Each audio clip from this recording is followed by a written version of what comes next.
देखिएगा मतलब आज इस तरह कौन कहता है गद्दार हुआ करते हैं। क्या बात है। कौन कहता है गद्दार हुआ करते हैं। हम मुसलमान तो खुददार हुआ करते हैं। लाजवाब, क्या बात कही।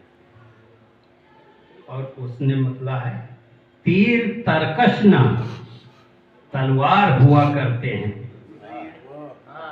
तीर तरकश न तलवार हुआ करते हैं। दूध में मिश्री की मिकदार भाई क्या हुआ कह रहे हैं, वाह वाह वाह वाह, बहुत सुंदर भाई, क्या कह रहे हैं, आप ही कह सकते हैं, वाह वाह वाह वाह। और अपने अज़दाद की मानिंद हम तो सदियों से अपने अज़दाद की मानिंद हम तो सदियों से डूबने वाले की पतवार हुआ करते। वाह